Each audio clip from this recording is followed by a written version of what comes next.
Okay, picking up where we left off. Just go back to the notes here for just a moment. We were interested in doing this integral, evaluating this integral. We don't know the antiderivative, and so we need to do it numerically somehow.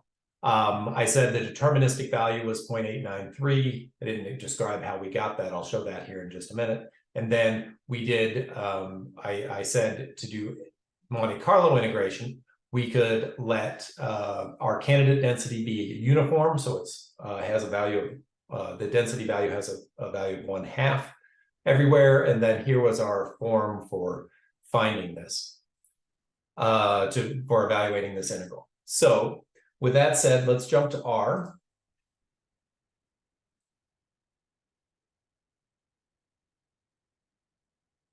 And we are looking at the R file, mcintegration.r.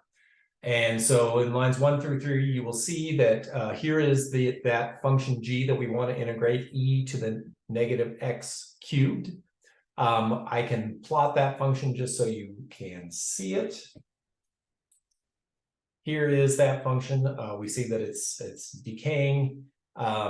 It looks kind of like a normal. It's not, or half of a normal. It's not quite, because it's e to the negative x cubed rather than e to the negative x squared. Okay, so we want to find the area underneath this curve. I said we could do that deterministically. There is a built-in integration tool in R, which is called integrate. Integrates one-dimensional functions. You have to give it the function, you have to give it a lower value and an upper value. And basically what you can picture is it's breaking up that interval into smaller and smaller subintervals until it's satisfied. And you can see that the way it's satisfied is it calculates that error and makes sure that it's small enough. So if I integrate this, I get this value of 0.893. And so that's what I had there on the slide. That's where that was coming from. Okay, let's choose to do this a different way. Let's choose to do this via Monte Carlo integration. So I'm going to do this with 1,000 draws. And we said our candidate density was going to be uniform on 0 to 2. And so I can draw those with this runif command. And if I just look at the first few values here, actually, let me just do a histogram of X. You can see that it looks pretty flat, pretty uniform between 0 and 2. Okay. Now, you'll recall that what we end up doing is we end up calculating the expected value of g of x over f of x. So that's what's going on here. Our ratio, g of x over f of x, recall f of x is 1/2. So if I divide by 1/2, that's the same as multiplying by 2. And so the thing inside my sum is 2 times g of x. You'll recall that I did that in the notes. So I just do that for every one of these 1,000 x's. My estimate of my integral is just the sample mean of those summands. And what you can see is I got an estimate which is pretty close to what we expected to get. When we did it deterministically, we got 0.893. Here we're getting 0.890. Now, let me just up this to, actually, let me do this a couple of times. 0.86, 0.88, 0.93. We're seeing that the estimate of our integral varies because this is random. If I were to run this deterministic integration over and over again, I would get the same number every time. However, if I increase my number of samples up to 10,000, what we'll see is that these numbers are going to vary much less. They're going to be closer to that 0.893 value, 0.890, 0.899. You can see I'm not getting numbers like that 0.86 or that 0.93 anymore. So that shows you that with increased sample size, we can get a more and more precise estimate for this integral. And you can see how fast this is occurring. We could do this for 100,000 samples without any problem. I also talked about the confidence interval. So at the bottom of that slide, and I'll go back to it here in just a second, at the bottom of that slide, I talked about the variance of our estimate. And the variance of our estimate is 1 over the variance of our summands. So our variance estimate is 6.18 times 10 to the negative fifth. Now remember, that's a squared value. So to be meaningful, we take the square root of that. Let me just go ahead and do the square root of that variance estimate. 0.007. So what this is saying is that our half width of our confidence interval would be about 2 times this, right? If I do this precisely for a standard normal, the 0.95 confidence interval falls between the z values of negative 1.96 and positive 1.96. If I multiply that by my variance estimate, I get my confidence interval. And my confidence interval here, it runs from 0.87 to 0.90, and you can notice that the true value, the 0.893, falls in that confidence interval. So down here in lines 26 through 40, what I'm going to do is I'm going to do this over and over again. So I'm going to have a sample size of 1,000. I'm going to do my numerical integration 1,000 times. I'm going to get the confidence interval every time. So you can see as I loop through this, I'm going to get the confidence interval, and I'm going to check to see if that confidence interval contains the true value. And so what I'm hoping is that this should turn out to be about 0.95. And you can see that that coverage rate, that 944 out of our 1,000 intervals, or 0.944 proportion of the time, our confidence interval covered that true value. And so we can see that that variance bit is meaningful. So let me jump back to the slides here for just a moment.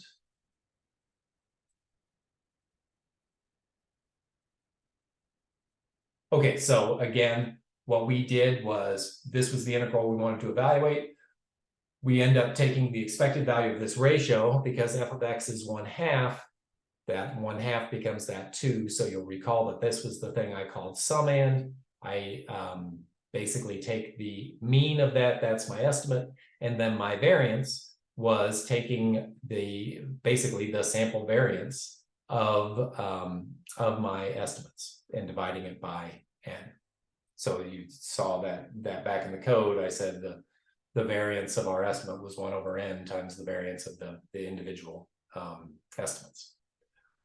Okay, so here, I want to do this one more time. Our target function is still this g, where we have e to the negative x cubed. But instead of using a uniform density, I'm going to use a different density, just because I think this uniform is a little bit misleading, because this f of x is just a constant term. It's just this 1/2. And so the only thing I'm changing here is the value of this f of x. We're going to be drawing from a transform beta distribution that takes on values between 0 and 2. And so that's what I'm saying here. Y is going to be a beta. I'm going to multiply beta random variables, as you know, take on values between 0 and 1. If I let x be 2 times y, x is going to take on a value between 0 and 2. And so I can write down the density of x, and the density of x is basically given by this 1/2 d beta x over 2. So this is going to be f. That's going to go in my denominator. G of x is still going to be our e to the negative x cubed, and I'm going to estimate theta just by taking the sample mean of those ratios. Yeah. So let me jump back to R.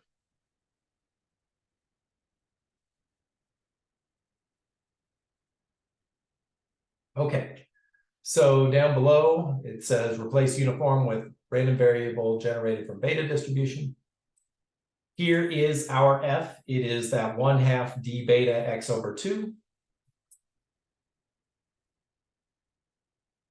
This is the candidate density that we are drawing from. And just to show that this is truly a density function, you can see that when I integrate it, I get a value of 1. Okay, so again, estimating the integral of g, I'm going to do this for 1,000 times. What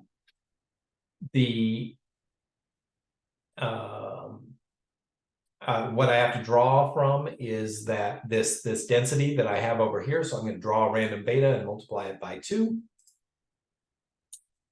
so that it takes on values between 0 and 2. The summand is, again, g of x divided by f of x, but now f of x is no longer 1/2. It's now this 1/2 d beta thing, which I've defined up above as f. So those are going to be what's inside that sum. I just did it 1,000 times because I had 1,000 x's stored. And so my estimate is 0.887. Notice that, well, if I were to do this a bunch of times, notice that these values that I just cycled through down here, 0.88, 0.89, 0.89, 0.89, they are varying less than when I had a uniform candidate density over 0 to 2. And that's because this new density that I'm drawing from g mimics the shape of our original function. I'm sorry, I said g, but this is the density f, my transform beta. My original function g, actually, let me just go back here. Here was g. It's decreasing as I go from 0 to 2. And so because f mimics that better, kind of like we saw with the accept reject, the closer your candidate density mimics the thing that you're trying to approximate, the better the approximation is going to be. And so that's what we're seeing down here, that when I ran this a number of times, my estimate was bouncing around much less, and my variance is quite small, and this is smaller than it was for the uniform. Okay, so I'm going to pause there and cut off this video, again, to keep it as a bite-sized chunk.